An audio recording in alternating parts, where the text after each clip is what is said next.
నమస్తే welcome to our channel. Assembly ఎన్నికలు జరుగుతున్న బీహార్ బిమారి రాష్ట్రం అంటే బీద రాష్ట్రం.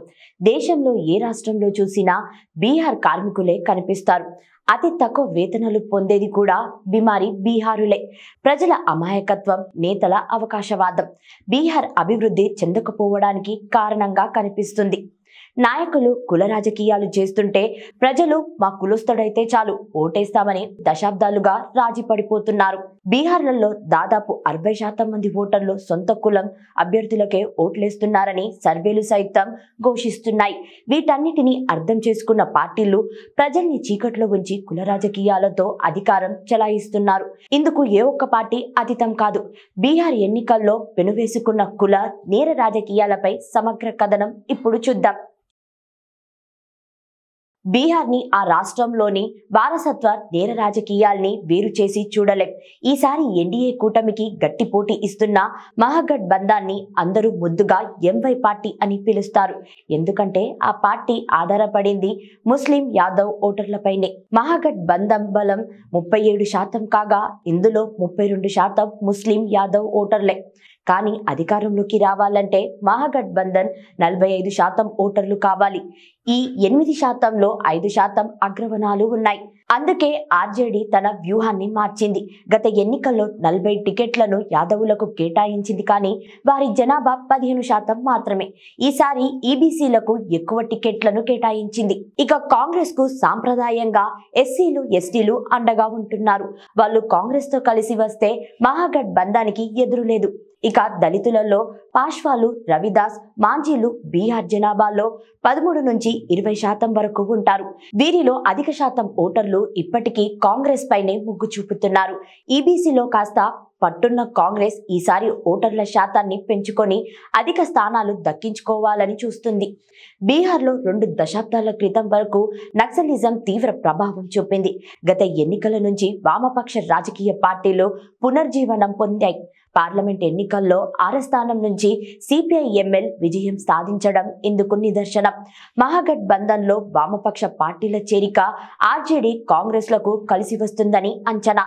మహాగఠ్ బంధన్ కూటమి ప్రధానంగా యాదవ్ ఓట్ బ్యాంక్లపై ఆధారపడగా ఎన్డీఏ మాత్రం non Yadav OBC vote bank పై దృష్టి పెట్టింది. బీజేపీ బలం అగ్రవర్ణ ఓటర్లలో కనిపిస్తుంది. బీహార్లో హిందుత్వ ఎజెండాపై పెద్దగా దృష్టి సారించలేదు. సోషల్ ఇంజనీరింగ్ తోనే నెగ్గాలని చూస్తుంది. అన్ని కులాలకు తగిన ప్రాధాన్యత ఇస్తూ తగిన పథకాలు ఇస్తామని ప్రచారం చేస్తుంది.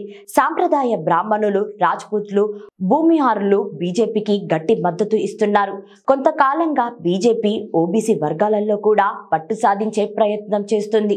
ఎన్డీఏ భాగస్వామ్యమైన జేడీయూకి కుర్మీలు, ఈబీసీలు, మహాదళితుల నుంచి బలమైన మద్దతు ఉంది. 2024 లోక్సభ ఎన్నికల్లో ఈ వర్గాలపై నితీష్ పట్టు నిలుపుకున్నారు. మండల రాజకీయాలు అనే భావనను తిరిగి ప్రచారం చేస్తూ ఈ వర్గాలను ఆకర్షించే ప్రయత్నం చేస్తున్నారు. ఈ 2 కూటములు కాకుండా ప్రశాంత్ కిషోర్ స్థాపించిన జన్ సూరజ్ పార్టీ, ఎన్డీఏ, మహాగఠ్ బంధన్ ఈ 2 పార్టీలకి మొప్పుగా మారవచ్చు. ఎందుకంటే ఇది సాంప్రదాయ పార్టీలపై విరుచుకుపడ్డ ఓటర్లను ఆకర్షించే అవకాశం ఉంది. ఏ పార్టీకి అండగా నిలవకుండా పరిస్థితులకు తగ్గట్లు ఓటేసే తటస్థుల ఓటర్లు ఈ పార్టీ ఏ మేరకు చీల్చుతుందో చూడాలి. అజిం ప్రేమ్జీ విశ్వవిద్యాలయం నిర్వహించిన ఓ సర్వే ప్రకారం బీహార్లో 57% ఓటర్లు తమ కులానికి చెందిన వ్యక్తులకే ఓట్లు వేస్తున్నారని అంచనా. హిందుత్వ రాజకీయాలు బీహార్లో మాత్రం ప్రభావితం చూపించలేకపోతున్నాయి. పక్కనే ఉత్తరప్రదేశ్ లో మతం కీలకంగా, బీహార్లో మాత్రం కులమే ఎజెండాగా. ఎందుకంటే ఉత్తరప్రదేశ్ లో 3 నగరాలలో ప్రసిద్ధి చెందిన ఆలయాలు ఉన్నాయి. అవి ఎప్పుడూ హిందుత్వ కేంద్రాలుగా విలసిస్తాయి. అగ్రవర్ణాల సంఖ్య కూడా ఉత్తరప్రదేశ్ లో ఎక్కువ. జయప్రకాష్ నారాయణ సోషలిస్ట్ ఉద్యమాల వల్ల బీహార్లో హిందుత్వ ప్రభావం చాలా తక్కువ. ఇప్పుడు బీహార్ రాజకీయాల్లో చక్రం తిప్పుతున్న సీనియర్ నాయకులలో చాలా మంది నాయకులు జేపీ ఉద్యమ నేపథ్యం నుంచి వచ్చిన వాళ్లే. ఆ మహానాయకుడు అందించిన సోషలిజాన్ని తదుపరి తరం నాయకులైన నితీష్ కుమార్, లాలూ ప్రసాద్ యాదవ్, ములాయం సింగ్ యాదవ్లు తమ రాజకీయ మనుగడ కోసం క్యాస్టిజాన్ని నమ్ముకున్నారు. ఇక వారసత్వ రాజకీయాల్ని భారత రాజకీయ పటం నుంచి తొలగిస్తామని తరచూ ప్రకటించే భారతీయ జనతా పార్టీ సైతం వారసత్వ రాజకీయాలకే ప్రాధాన్యత ఇచ్చింది. మొత్తం 101 స్థానాలలో పోటీ చేస్తున్న బీజేపీ 30% పైగా టికెట్లను వారసులకే కేటాయించింది. ఇక బీజేపీ బీజేపీ ఆర్జేడీ మాత్రమే కాదు, ఆ పార్టీలో పొత్తు పెట్టుకున్న పక్షాలు కూడా ఈ ఒరవడిని కొనసాగించాయి. బీహార్ రాజకీయాలను దశాబ్దాలుగా ప్రభావితం చేస్తున్న జేడీయూ నేర చరిత్రులైన కుటుంబ సభ్యులకే ప్రాధాన్యతనిచ్చింది. తండ్రి రామ్ విల్సన్ పాశ్వా వారసత్వ రాజకీయాలను కొనసాగిస్తున్న చిరాగ్ పాశ్వా నేతృత్వంలోని ఎల్జేపీ సైతం అదే పాదంలో కొనసాగుతుంది. హిందుస్థానాన్ని ఆవామ్ మోర్చా పార్టీని స్థాపించి ఎన్డీఏ కూటమితో జట్టు కట్టిన కేంద్ర మంత్రి జితిన్ రామ్ మంజీ తన కుటుంబ సభ్యులకు అధికంగా సీట్లు కేటాయించారు. లాలూ ప్రసాద్ యాదవ్ కుటుంబ పార్టీ ఆర్జేడీ వారసత్వమే తమ బలాన్ని నమ్ముతుంది. మహాగఠబంధన్ సీఎం అభ్యర్థి తేజస్వి యాదవ్ లాలూ ప్రసాద్ కుమారుడే.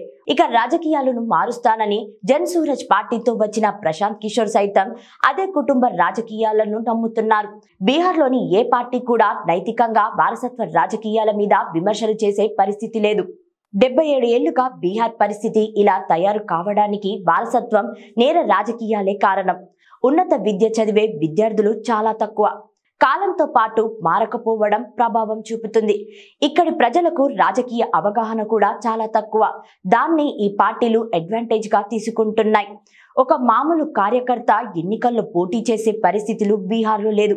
ఎవరైనా పోటీ చేసినా రాజకీయ కుటుంబాల్ని ఆర్థికంగా ఎదుర్కొనే శక్తి ఉండట్లేదు. మరికొందరి విశ్లేషణ ప్రకారం ప్రాంతీయ పార్టీలు వారసత్వ రాజకీయాల్ని వదిలేస్తే వాటి మనుగడ ఉండదు. తమిళనాడులో జయలలిత తర్వాత ఏఐడిఎంకే మనుగడ సాధించలేకపోయిన విషయాన్ని గుర్తు చేస్తున్నారు. ములాయం సింగ్ యాదవ్ నుంచి పార్టీ పగ్గాలు తీసుకున్న తర్వాత అఖిలేష్ యాదవ్ రాజకీయాలలో రాణించారు.